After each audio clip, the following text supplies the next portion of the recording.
Welcome to design investors. അപ്പോൾ നമ്മുടെ ഇന്നത്തെ വീഡിയോയിൽ നമ്മൾ ഉപയോഗിക്കുന്ന സ്റ്റോക്ക് ബ്രോക്കർ ഇപ്പോൾ സെറോദയോ സ്റ്റോക്സോ ഗ്രോയൊക്കെ പെട്ടെന്ന് ഒരു ദിവസം പൂട്ടിപ്പോയി കഴിഞ്ഞാൽ നമ്മൾ ഇൻവെസ്റ്റ് ചെയ്തേക്കുന്ന സ്റ്റോക്കിനും അതേപോലെ തന്നെ നമ്മുടെ ട്രേഡിംഗ് ക്യാപിറ്റലിനൊക്കെ എന്ത് സംഭവിക്കും എന്നുള്ളതാണ് നമ്മൾ ഈ വീഡിയോയിൽ എക്സ്പ്ലെയിൻ ചെയ്ത് തരാൻ പോകുന്നത്.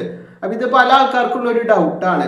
ഇങ്ങനെ സ്റ്റോക്ക് ബ്രോക്കർ പൂട്ടിപ്പോയി കഴിഞ്ഞാൽ നമ്മൾ ഇത്രയും കാലം കഷ്ടപ്പെട്ട് ഇൻവെസ്റ്റ് ചെയ്ത സ്റ്റോക്ക് എല്ലാം പോവോ, പൈസ നഷ്ടപ്പെടുമോ, കേസ് നടത്തേണ്ടി വരുമോ തിരിച്ചു കിട്ടാനൊക്കെ, അങ്ങനെയുള്ള പല ഡൗട്ടുകളും ഉണ്ട്. അപ്പോൾ ഇതിനെക്കുറിച്ച് പറയുകയാണെങ്കിൽ നമ്മുടെ സ്റ്റോക്ക് ബ്രോക്കർ പൂട്ടി പോവുകയാണെങ്കിൽ ഫസ്റ്റ് ഓഫ് ഓൾ നമുക്ക് ഇൻവെസ്റ്റ്മെന്റിന്റെ കാര്യം പറയാം. നമ്മുടെ ഇന്ത്യയിൽ നമ്മൾ ഇൻവെസ്റ്റ് ചെയ്തേക്കണ ഇപ്പൊ ലോങ് ടേമിക്ക് ഡെലിവറി എടുത്തേക്കണ സ്റ്റോക്കുകൾ അല്ലെങ്കിൽ ETF അതേപോലെ തന്നെ മ്യൂച്വൽ ഫണ്ട് അതൊന്നും നമ്മുടെ ബ്രോക്കറിന്റെ അല്ലെങ്കിൽ നമ്മൾ ഇൻവെസ്റ്റ് ചെയ്തേക്കണ ആപ്പിലല്ല കീപ്പ് ചെയ്യണത്. അതിന് നമുക്ക് ഡെപ്പോസിറ്ററി അക്കൗണ്ട് ഉണ്ട്. ഈ ഡെപ്പോസിറ്ററി അക്കൗണ്ട് നമ്മുടെ CDSL അല്ലെങ്കിൽ NDSL ഒക്കെ കീഴിലായിരിക്കും. അപ്പോൾ ഈ ഒരു ഡെപ്പോസിറ്ററി അക്കൗണ്ടിലാണ് നമ്മുടെ സ്റ്റോക്കുകളും ETF ഒക്കെ കീപ്പ് ചെയ്യുക. അപ്പോൾ ഇവിടെ കീപ്പ് ചെയ്യണ കാരണം തന്നെ നമ്മുടെ സ്റ്റോക്ക് ബ്രോക്കർ പൂട്ടിപ്പോയി എന്നുള്ള കാരണം കൊണ്ട് നമ്മുടെ ഷെയർസ് നഷ്ടപ്പെടില്ല. നമ്മൾ കുറെ കാലം കഷ്ടപ്പെട്ട് ഇൻവെസ്റ്റ് ചെയ്ത ഷെയർ ഒന്നും ഒരു സ്റ്റോക്ക് ബ്രോക്കർ പൂട്ടിപ്പോയി കഴിഞ്ഞാൽ നമുക്ക് നഷ്ടപ്പെടില്ല. അപ്പൊ അതോർത്ത് നിങ്ങൾ ടെൻഷൻ അടിക്കേണ്ട കാര്യമില്ല. അപ്പോൾ ഇത് നമുക്കിപ്പോൾ നമ്മുടെ ഡെപ്പോസിറ്ററി അക്കൗണ്ട് കിടക്കണ കാരണം തന്നെ നമുക്ക് വേണമെങ്കിൽ അത് ആ ഷെയർസ് ETF ഒക്കെ വേണമെങ്കിൽ വേറൊരു ബ്രോക്കറിന്റെ അക്കൗണ്ടിലേക്ക് ട്രാൻസ്ഫർ ചെയ്യാനും പറ്റും. അപ്പോൾ അതൊക്കെ നമുക്കൊരു ഓൺലൈനായിട്ടൊക്കെ ഫോമൊക്കെ ഫില്ല് ചെയ്ത് കഴിഞ്ഞാൽ സിമ്പിളായിട്ട് ചെയ്യാവുന്ന കാര്യമുള്ളൂ. അപ്പോൾ അത്രയും സിമ്പിളാണ് നമ്മുടെ ഇവിടുത്തെ ഈ ഒരു ഇൻവെസ്റ്റ്മെന്റ് റിലേറ്റഡ് കാര്യങ്ങളൊക്കെ സിമ്പിളാണ്. ബ്രോക്കർ കൂട്ടിപ്പോയാലും നമ്മൾ അതിനെക്കുറിച്ച് ടെൻഷൻ അടിക്കേണ്ട. പക്ഷേ നമ്മുടെ ട്രേഡിംഗ് ക്യാപിറ്റലിന്റെ കാര്യത്തേക്ക് വരുമ്പോൾ കുറച്ച് റിസ്ക് ആണ്. കാരണം ട്രേഡിംഗ് ക്യാപിറ്റൽ നമ്മുടെ സ്റ്റോക്ക് ബ്രോക്കറിന്റെ അക്കൗണ്ടിലാണ് കിടക്കുക. അപ്പോൾ അവര് പെട്ടെന്ന് ഒരു ദിവസം പൂട്ടിപ്പോയി കഴിഞ്ഞാൽ നമുക്ക് ട്രേഡിംഗ് ക്യാപിറ്റൽ പെട്ടെന്നൊന്നും കിട്ടില്ല. അത് മെയിൻ ആയിട്ട് സെബിയുടെ ഇൻവെസ്റ്റർ പ്രൊട്ടക്ഷൻ ഫണ്ടിൽ നിന്ന് നമുക്ക് എലിജിബിൾ ആയിട്ടുള്ള ആൾക്കാരാണെങ്കിൽ കിട്ടും എന്നുള്ളതാണ് പറയുന്നത്. പക്ഷെ അതിനൊക്കെ ഒരു ലിമിറ്റ് ഉണ്ട്. ഇപ്പൊ നമ്മളൊരു 50 ലക്ഷമൊക്കെ ട്രേഡിംഗ് ക്യാപിറ്റൽ വെച്ചിട്ട് പെട്ടെന്ന് ഒരു ദിവസം നമ്മുടെ ബ്രോക്കർ പൂട്ടിപ്പോയി കഴിഞ്ഞാൽ 50 ലക്ഷം നമുക്ക് തിരിച്ചു കിട്ടണമെന്നില്ല. അപ്പൊ അത് ചിലപ്പോൾ അതിന്റെ ചെറിയ തുകയ്ക്കാവും നമുക്ക് തിരിച്ചു കിട്ടുക. അപ്പൊ അതുകൊണ്ട് ട്രേഡിംഗ് ക്യാപിറ്റൽ നമ്മൾ ബ്രോക്കറിന്റെ അക്കൗണ്ട് സൂക്ഷിക്കേണ്ട ഒരു റിസ്ക് ആയിട്ടുള്ള കാര്യമാണ്. അപ്പൊ ഈ ഒരു റിസ്കിനെ മിറ്റിഗേറ്റ് ചെയ്യാൻ ഞാൻ പേഴ്സണലി ചെയ്യുന്ന ഒരു കാര്യം എന്താന്ന് വെച്ചാൽ, ഇപ്പൊ നമുക്ക് ഓപ്ഷനിലൊക്കെ ട്രേഡ് ചെയ്യണ കാരണം തന്നെ നമുക്കൊരു വലിയ ക്യാപിറ്റലൊക്കെ ക്യാഷ് ആയിട്ട് തന്നെ വേണം. അപ്പോൾ ഞാനൊരു നമ്മുടെ ക്യാഷ് ക്യാപിറ്റലിന്റെ ഒരു 90% നമ്മളൊരു ലിക്വിഡ് ആയിട്ടുള്ള ETF ഇൻവെസ്റ്റ് ചെയ്യും. എന്നിട്ട് ആ ഒരു ETF നമ്മൾ പ്ലഡ്ജ് ചെയ്യും. പ്ലഡ്ജ് ചെയ്യുമ്പോൾ അതിനെ ക്യാഷ് കമ്പോണന്റ് ആയിട്ടാണ് നമ്മുടെ സെബി കണക്കാക്കുന്നത്. അതുകൊണ്ട് തന്നെ നമുക്ക് അത് വെച്ച് ട്രേഡ് ചെയ്യാൻ പറ്റും ക്യാഷ് കമ്പോണന്റ് എന്നുള്ള രീതിയിൽ. അതേപോലെ തന്നെ വളരെ ചെറിയൊരു ശതമാനം ക്യാഷ് മാത്രമാണ് നമ്മൾ ബ്രോക്കറിൽ കീപ്പ് ചെയ്യുള്ളൂ.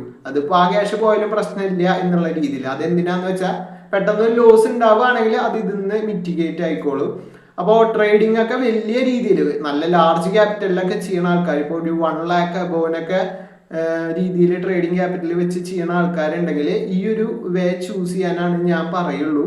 അല്ലെങ്കിൽ അത് കുറച്ച് റിസ്ക്കിയാണ്. ഇപ്പൊ എത്ര വലിയ ബ്രോക്കർ ആണെങ്കിൽ പോലും പെട്ടെന്ന് എന്തെങ്കിലും ഉണ്ടായാൽ ലാസ്റ്റ് നമ്മുടെ പൈസ പോകും. നമ്മുടെ പൈസ പോയിട്ട് നമ്മൾ പിന്നെ അതിന്റെ പിന്നാലെ നടക്കലൊക്കെ ചടങ്ങാണ്. നമ്മൾ പിന്നെ മാനസികമായിട്ടൊക്കെ തകരും കുറെയൊക്കെ. കാരണം ഇത്രയും വലിയൊരു എമൗണ്ട് ഒക്കെ അല്ലേ പെട്ടെന്ന് ഒരു ദിവസം നമുക്ക് ആക്സസിബിൾ അല്ലാത്ത ഒരു രീതിയിലേക്ക് എത്തണത്. അപ്പോൾ ട്രേഡ് ചെയ്യുന്ന ആൾക്കാർ ഈ ഒരു വേ ചൂസ് ചെയ്യാം. വലിയ ക്യാപിറ്റലൊക്കെ യൂസ് ചെയ്ത് ചെയ്യണവര്, ചെറിയ ആൾക്കാരൊന്നും അത്രയും പെട്ടെന്ന് പേടിക്കൊന്നും വേണ്ട. ഇനി മൂന്നാമത്തെ ഒരു കാര്യമുള്ളത്, ഇപ്പൊ നമ്മൾ പ്ലഡ്ജ് ചെയ്യും, ഷെയർ ഒക്കെ പ്ലഡ്ജ് ചെയ്യണ കേസ് ഉണ്ടെങ്കിൽ ആ ഷെയർസ് ഒക്കെ സെറോദയുടെ കാര്യത്തിൽ ഞാൻ സെറോദ യൂസ് ചെയ്യണോണ്ട് നമ്മൾ ഇതൊക്കെ നോക്കിയിട്ടുണ്ടായിരുന്നു. സെറോദയുടെ കാര്യത്തിൽ സെറോദ പറഞ്ഞേക്കുന്നത് അവര് പെട്ടെന്നൊരു അവര് ബിസിനസ് നിർത്തി പോവുകയാണെങ്കിൽ അവരുടെ ബ്രോക്കറിന്റെ കീഴിൽ പ്ലഡ്ജ് ചെയ്ത ഷെയർസ് ഒക്കെ ഓട്ടോമാറ്റിക്കലി അൺപ്ലഡ്ജ് ആയിട്ട് അവരുടെ യൂസേഴ്സിന്റെ ഡെപ്പോസിറ്ററിക്ക് പോകുന്നതാണ്. ബാക്കിയുള്ള ബ്രോക്കേഴ്സിന്റെ കേസ് നമുക്ക് അറിയില്ല. അപ്പോൾ അതെന്തായാലും അങ്ങനെ തന്നെയാണ് വഴിയുള്ളൂ. ഇപ്പൊ സെബിയൊക്കെ ഇങ്ങനത്തെ കാര്യത്തിൽ വളരെ സ്ട്രിക്റ്റ് ആയതുകൊണ്ട് തന്നെ ഇൻവെസ്റ്റേഴ്സിനെ പ്രൊട്ടക്ട് ചെയ്യാനാണ് സെബി നോക്കുള്ളൂ. അപ്പൊ പ്ലഡ്ജ് ചെയ്ത ഷെയർസ് ഒക്കെ എന്തായാലും നമുക്ക് തന്നെ കിട്ടും. അതൊന്നും എവിടേക്കും പോവൊന്നുമില്ല. അപ്പൊ ഇങ്ങനെയാണ് നമ്മുടെ സ്റ്റോക്ക് ബ്രോക്കർ പൂട്ടിപ്പോയി കഴിഞ്ഞാൽ ഉണ്ടാവാൻ പോണ പ്രോസസ്സ്.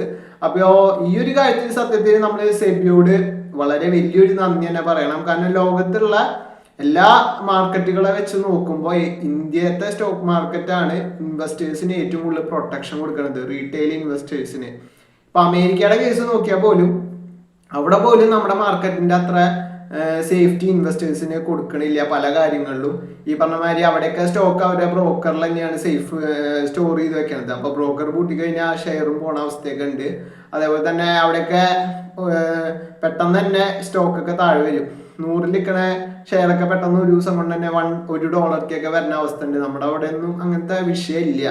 ഈ അപ്പർ സർക്യൂട്ട് ലോവർ സർക്യൂട്ടൊക്കെ ഉള്ള കാരണം അതിനൊക്കെ ഒരു ലിമിറ്റ് ഉണ്ട്. അപ്പൊ അങ്ങനത്തെ ഒരു കാര്യത്തിലൊക്കെ ഇൻവെസ്റ്റേഴ്സിന് സേഫ്റ്റി കൊടുക്കുന്ന കാര്യത്തിൽ നമ്മൾ സെബിയോട് ഒരു വലിയ നന്ദി പറയണം. അപ്പൊ ഈ ഒരു ഡൗട്ട് മിക്ക ആൾക്കാർക്കും ക്ലിയർ ആയി എന്നാണ് ഞാൻ വിചാരിക്കുന്നത്.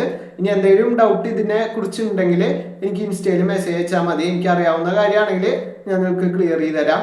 അതേപോലെ തന്നെ ഈ ഒരു വീഡിയോ നിങ്ങൾക്ക് ഇഷ്ടമുണ്ടെങ്കിൽ ലൈക്ക് അടിക്കുക. അതേപോലെ തന്നെ നിങ്ങളുടെ ഫ്രണ്ട്സിലും ഫാമിലിയിലൊക്കെ ഉള്ള ആൾക്കാർ സ്റ്റോക്ക് മാർക്കറ്റിലൊക്കെ ഇൻവെസ്റ്റ് ചെയ്യുന്ന ആൾക്കാരുണ്ടെങ്കിൽ അവർക്കും ഈ ഒരു വീഡിയോ ഷെയർ ചെയ്യുക. അവർക്കും ചിലപ്പോൾ ഇങ്ങനത്തെ ഡൗട്ടൊക്കെ ഉണ്ടെങ്കിൽ അവർക്കും ഈ ഒരു ഇൻഫോർമേഷൻ യൂസ്ഫുൾ ആയിരിക്കും.